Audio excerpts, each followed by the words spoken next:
Hello students, आज हम लोग चलते हैं सेल के न्यूक्लियस में।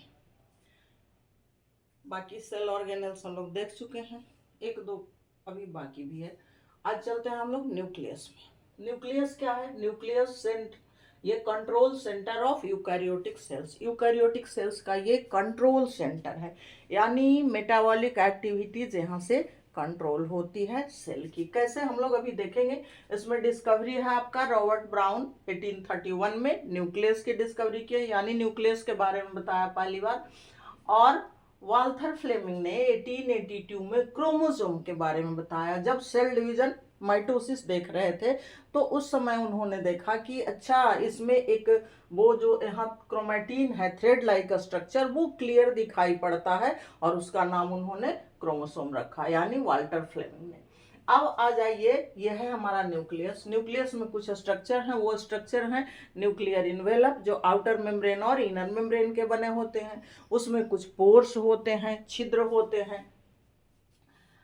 उसके बीच में, न्यूक्लियर इन्वेलप के बीच में एक सेमी फ्लूइड सब्सटेंस भरा होता है, न्यूक्लियोप्लाज्म, और उसमें न्यूक्लियोलस या न्यूक्लियोलाई और क्रोमेटिन स्ट्रक्चर पाए जाते हैं। अब इसको थोड़ा हम लोग डिटेल में देख लेते हैं।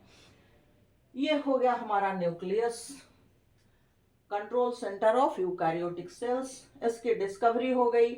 इसके आउटर मेम्ब्रेन, जिसको न्यूक्लियर इन्वेलप कहते हैं, वो डबल मेम्ब्रेन वाउंड स्ट्रक्चर है, बट इसके बीच बीच में पोर्स भी बने हुए हैं। अब ये डबल मेम्ब्रेन वाउंड स्ट्रक्चर है, outer membrane plus inner membrane, दोनों मेम्ब्रेन जुड़ करके एक साथ क्या बोले जाते हैं? Nuclear envelope. और इसका आउटर मेम्ब्रेन जो है वो एंडोप्लाज्मिक रेटिकुलम से जुड़ा होता है, उसके साथ कंटिन्यू होता है। आ जाइए यहाँ पे, ये डिस्कवरी हो गई nuclear envelope, two parallel membranes, outer membrane and inner membrane. Nuclear envelope में क्या है? दो मेम्ब्रेन है, आउटर मेम्ब्रेन और इनर मेम्ब्रेन। ये दोनों क्या करता है? It separates the nuclear contents from the cytoplasm. इसका क्या फंक्शन है? ये देखिए, कहता है कि न्यूक्लियर कंटेंट, न्यूक्लियस के अंदर का जो कंटेंट है, जो भी इसके अंदर स्ट्रक्चर है, उसको साइटोप्लाज्म से अलग करने का काम करता है। यानी बीच में न्यूक्लियर इन्वेलप जो है वो न्यूक्लियस के अंदर के कंटेंट को, और न्यूक्लियस के बाहर साइटोप्लाज्म है, उन दोनों के बीच में दीवार बन जाता है, यानी उन दोनों को एक दूसरे से सेपरेट करने का काम करता है। फिर से एक बार देखिए, nuclear envelope two parallel membranes. ऐसा मेम्ब्रेन नहीं है कि कहीं पतला हो गया, दोनों चिपक गया, कहीं मोटा हो गया। पैरेलल यानी इक्वल डिस्टेंस से घेरे हुए हैं पूरे न्यूक्लियस को, और इसको न्यूक्लियर इन्वेलप कहते हैं। इसमें दो मेम्ब्रेन हो गए, आउटर मेम्ब्रेन और इनर मेम्ब्रेन। आउटर मेम्ब्रेन से एंडोप्लाज्मिक रेटिकुलम जुड़े हुए हैं, ईआर। इस पे राइबोसोम्स भी हैं, यानी रफ एंडोप्लाज्मिक रेटिकुलम। तो ये हो गया nuclear envelope, double membrane wound. अब देखिए इसमें कि इस न्यूक्लियर इन्वेलप के बीच बीच में पोर्स बने हुए हैं, और दोनों मेम्ब्रेन के बीच में भी गैप है। अब दोनों मेम्ब्रेन के बीच में जो गैप है उसे कहते हैं पेरी न्यूक्लियर स्पेस। दोनों मेम्ब्रेन के बीच के गैप को कहते हैं पेरी न्यूक्लियर स्पेस। और दोनों मेम्ब्रेन जब जुड़ करके पूरे सरफेस पे छिद्र बनाते हैं, उसे कहते हैं न्यूक्लियर पोर। तो पहले हम लोग देख लेते हैं पेरी न्यूक्लियर स्पेस। ये पेरी न्यूक्लियर स्पेस, ये बीच का जो स्पेस है ना, दोनों मेम्ब्रेन के बीच का जो स्पेस है, पैरेलल जो चल रहा है, उसे कहते हैं पेरी न्यूक्लियर स्पेस।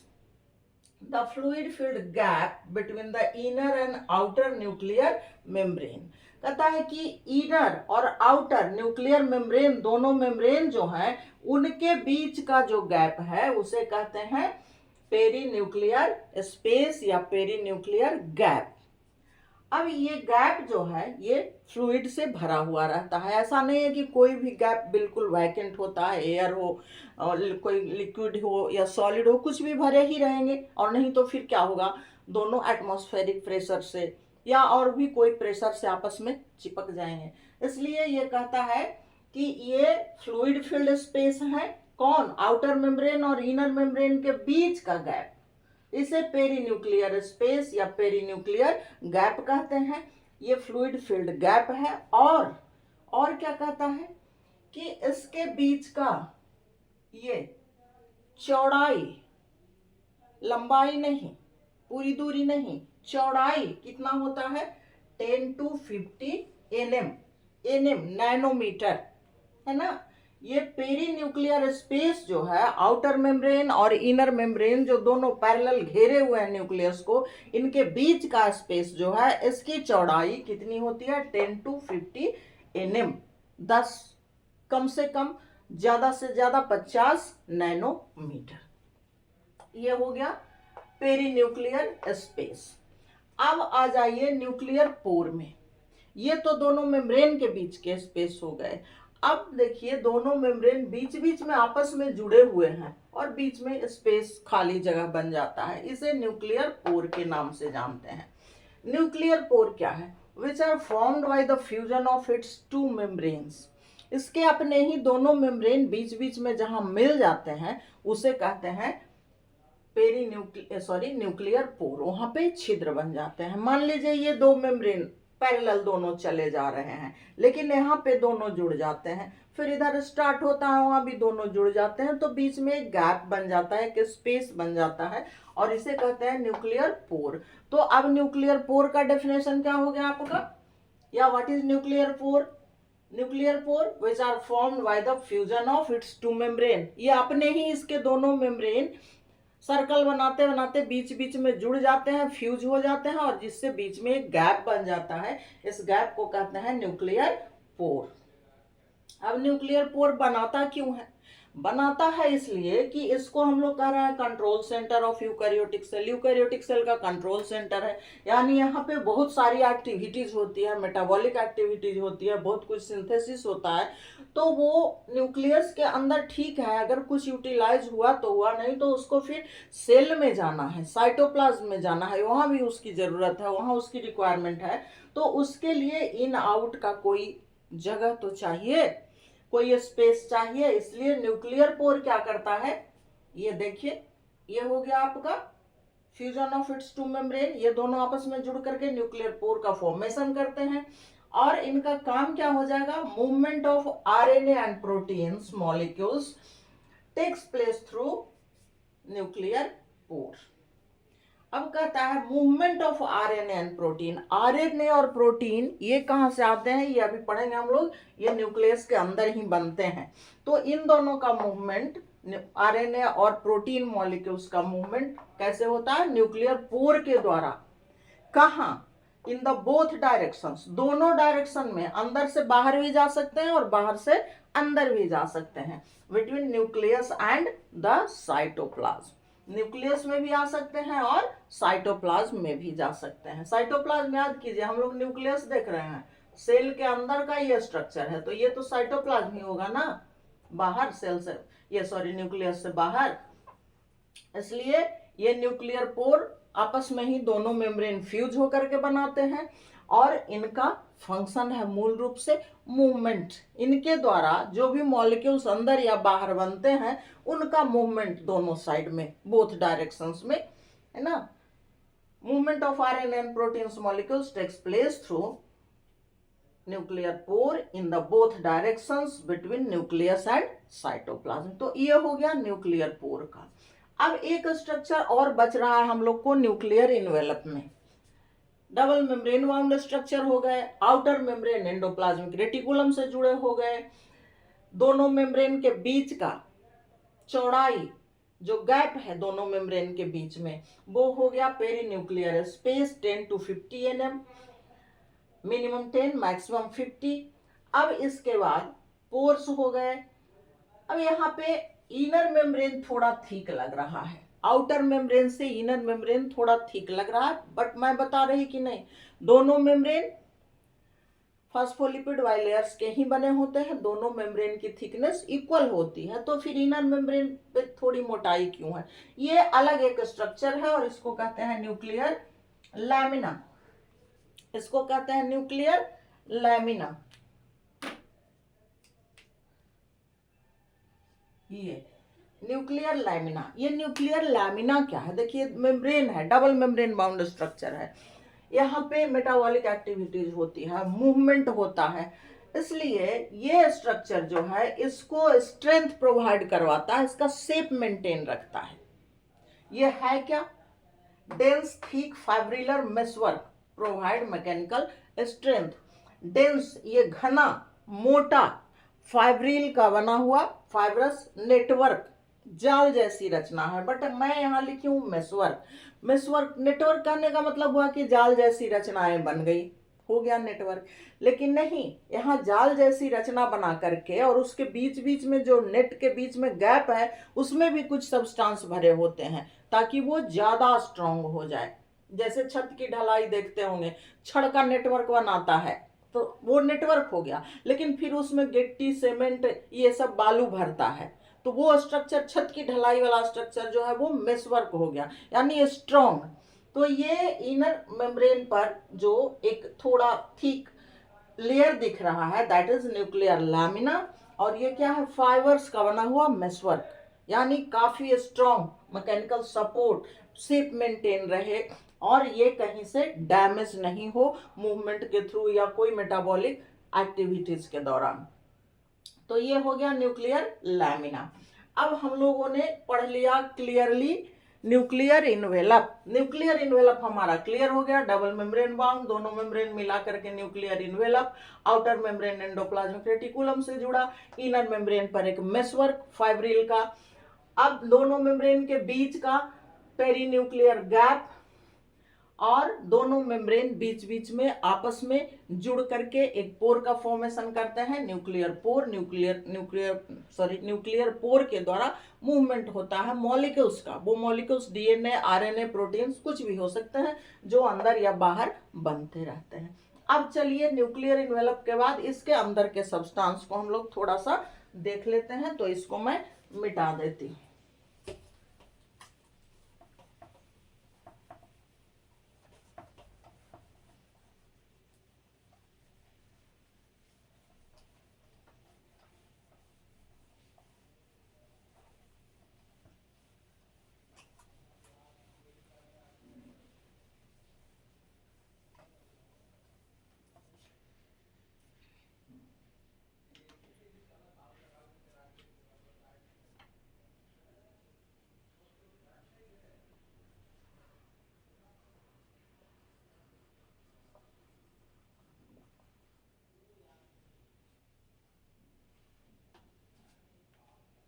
इसका लफड़े रहता है सब दिन।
अब देखिए न्यूक्लियर इनवेलप क्लियर। अब चलिए इसके अंदर क्या है। इसके अंदर एक बेसिक सेमी लिक्विड या सेमी फ्लूइड सब्सटेंस होता है। बेसिक सब्सटेंस सारे सेल स्ट्रक्चर में हम लोग को मिला, इधर सेल और सेल ऑर्गेनेल। सेल में साइटोप्लाज्म मिले, ये मैट्रिक्स मिला, स्ट्रोमा मिला। यहाँ पे न्यूक्लियस के अंदर एक फ्लूइड सब्सटेंस होता है जिसे न्यूक्लियोप्लाज्म कहते हैं। ए thick jelly like semi fluid substance contains nucleoli या न्यूक्लियोलस। सिंगुलर में न्यूक्लियोलस हुआ, प्लूरल में न्यूक्लियोलाई हो गया, एंड क्रोमैटिन। और इसके बीच में क्या क्या होता है, न्यूक्लियोलस और ये क्रोमैटिन। ये कैसा है, thick jelly like semi fluid substance जो कि न्यूक्लियस के अंदर भरा होता है ना। फिल्स द न्यूक्लियस, न्यूक्लियस को भरने का काम करता है, इसे न्यूक्लियोप्लाज्म कहते हैं। और इसके अंदर क्रोमैटिन और न्यूक्लियोलस या न्यूक्लियोलाई, न्यूक्लियोलाई प्लूरल हो गए, तो ये दोनों स्ट्रक्चर इसके अंदर प्रेजेंट होते हैं न्यूक्लियोप्लाज्म में। न्यूक्लियर इन्वेलप के अंदर ये सेमी फ्लूइड स्ट्रक्चर जो है इसमें न्यूक्लियोलस और क्रोमैटिन प्रेजेंट होते हैं। अब इसका फंक्शन क्या है, न्यूक्लियोप्लाज्म का act as medium for DNA replication and transcription of RNA. अब यहाँ पे अभी हम लोगों ने कहा कि न्यूक्लियर पोर के द्वारा आरएनए का, प्रोटीन का, सबका ट्रांसपोर्टेशन होता है या मूवमेंट होता है। तो ये बनता कहाँ है, देखिए ये न्यूक्लियोप्लाज्म जो है पूरा, यहाँ पे ये एक्ट एज मीडियम, ये मीडियम प्रोवाइड करवाता है। यानी जहां पे डीएनए रिप्लिकेशन, डीएनए डबल होते हैं, आरएनए का ट्रांसक्रिप्शन यानी आरएनए का भी फॉर्मेशन होता है। तो ये सारे प्रोसेस जो है, एक्टिविटीज, ये कहाँ होते हैं, न्यूक्लियोप्लाज्म के अंदर होते हैं। DNA replication, DNA double strand का बना हुआ होता है, हेलिकल लाइक स्ट्रक्चर होता है, हम लोग आगे पढ़ेंगे डिटेल में। और वो बनता है तो सिंगल सिंगल बनता है, अलग होता है, लेकिन उसके साथ साथ फिर वो डबल होते जाता है, that is DNA replication and transcription of RNA. DNA से ही आरएनए का भी फॉर्मेशन होता है, सिंगल हेलिकल का, that is transcription of RNA. यानी डीएनए का डबल होना रिप्लिकेशन और आरएनए के सिंगल स्ट्रैंड का फॉर्मेशन ट्रांसक्रिप्शन। तो ये दोनों प्रोसेस कहाँ होते हैं, न्यूक्लियोप्लाज्म ही इसको मीडियम प्रोवाइड करवाता है जहां पे ये दोनों प्रोसेस होते हैं। न्यूक्लियोप्लाज्म, न्यूक्लियस के अंदर का सैक या सेमी फ्लूइड या jelly like fluid, that is nucleoplasm. इसमें न्यूक्लियोलस और क्रोमैटिन, ये दोनों स्ट्रक्चर प्रेजेंट होते हैं। और इस फ्लूइड में मेटाबॉलिक एक्टिविटीज में क्या क्या होता है, तो डीएनए रिप्लिकेशन और आरएनए का ट्रांसक्रिप्शन, यानी डीएनए डबल होता है और आरएनए बनता है।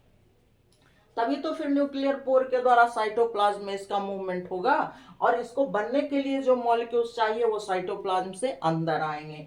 तो ये हो गया आपका न्यूक्लियोप्लाज्म।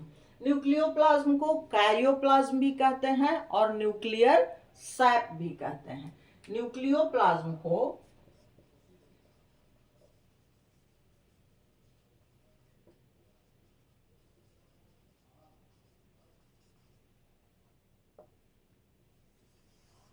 ये न्यूक्लियोप्लाज्म को कैरियोप्लाज्म भी कहते हैं और न्यूक्लियर सैप भी कहते हैं।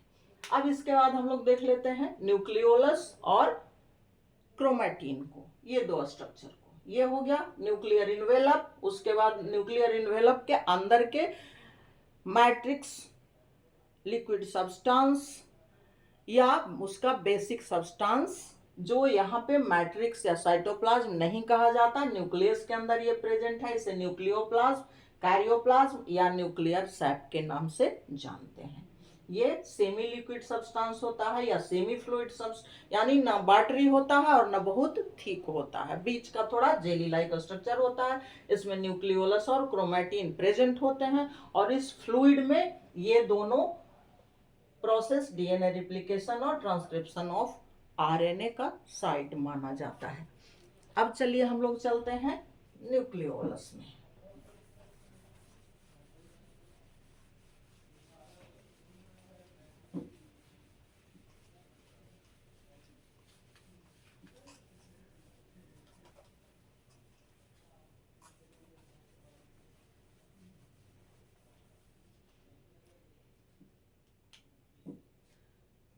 ये प्लूरल हो गया, जैसे जहाँ ज़्यादा ज़रूरत हो जाती है, ये डीएनए प्रोटीन वगैरह की ज़्यादा ज़रूरत होती है, ज़्यादा एक्टिविटी तेज हो जाती है, तो वहाँ पे प्रोटीन सिंथेसिस ज़्यादा हो जाता है। तो वैसे स्ट्रक्चर में एक से अधिक न्यूक्लियोलस जब होंगे तो उसे न्यूक्लियोलाई कहते हैं। जैसे कैंसर सेल में वहाँ बहुत ज़्यादा उसकी एक्टिविटी बढ़ जाती है, न्यूक्लियस की सेल डिवीज़न भी बहुत तेज़ी से होता है, तो प्रोटीन भी तेज़ी से बनता है। तो वैसे सेल्स में एक से अधिक न्यूक्लियोलस होते हैं, तो उन्हें न्यूक्लियोलाई के नाम से जानते हैं। या हमारे मसल सेल में भी, ग्लैंडुलर सेल में भी, ग्लैंडुलर टिश्यू में भी, यानी जहां जहां ज्यादा activity, metabolic activity, protein synthesis की जरूरत होती है, वहां पे एक से अधिक न्यूक्लियोलस होते हैं, तो वो न्यूक्लियोलाई कहे जाते हैं। यानी प्लूरल हो गया, ये सिंगुलर हो गया, इतना याद रखिए। अब चलिए चलते हैं हम लोग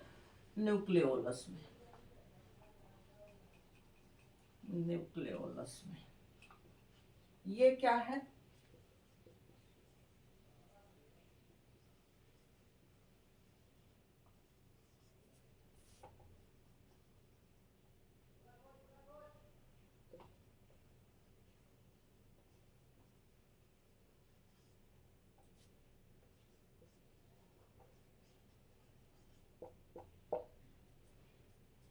न्यूक्लियोलस क्या है?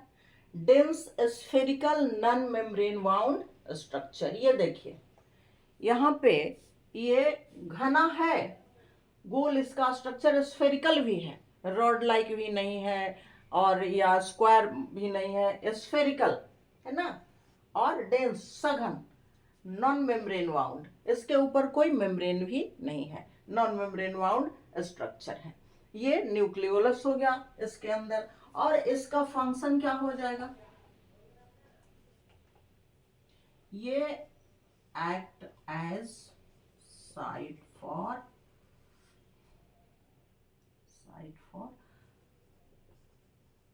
राइबोसोमल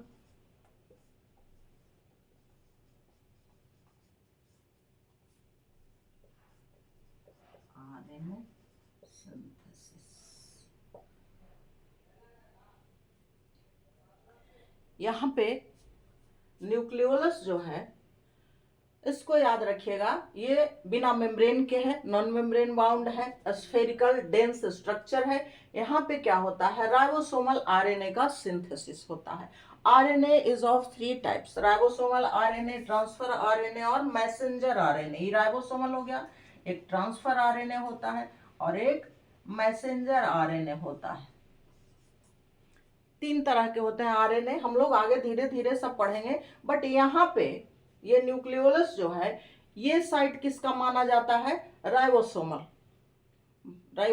आरएनए का, मैसेंजर और ट्रांसफर का नहीं। इन दोनों का सिंथेसिस होता है न्यूक्लियोलस में।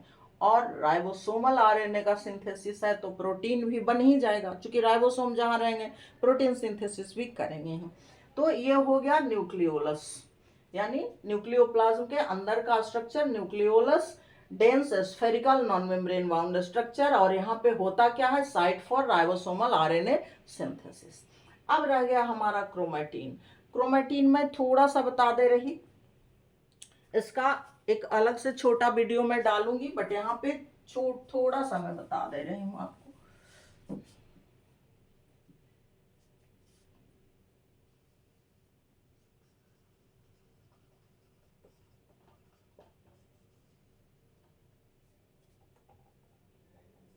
क्रोमेटिन क्या है?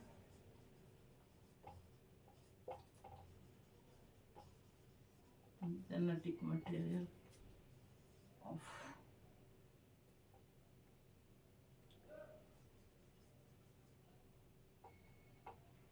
Eukaryotic cell. ये क्रोमेटिन क्या है? Genetic material of eukaryotic cell. Eukaryotic cell का ये जेनेटिक मटेरियल है, यानी हेरिडिटी कैरेक्टर को जो पेरेंट टू ऑफस्प्रिंग कैरी करता है या जनरेशन टू जनरेशन कैरी करता है, दैट इज जेनेटिक मटेरियल। तो ये क्रोमेटिन है। क्रोमेटिन आगे चल करके, मैं पहले ही बताई आपको कि माइटोसिस में ये क्लियर स्ट्रक्चर क्रोमोसोम के जैसा दिखने लगता है। ये प्रोटीन और डीएनए का बना होता है, डीएनए एंड प्रोटीन। डीएनए भी, प्रोटीन भी इसका अलग स्पेशल नाम है हिस्टोन प्रोटीन। तो इसका थोड़ा सा स्ट्रक्चर डिटेल में छोटा एक वीडियो नेक्स्ट वीडियो में डाल दूंगी। आज मैं यहीं पे छोड़ दे रही हूँ, इसका थोड़ा डिटेल कर दूंगी। क्रोमैटिन का क्रोमोसोम वगैरह उसमें साथ साथ हम लोग लेके चलेंगे। आज यहीं पे मैं छोड़ रही। Okay, thanks.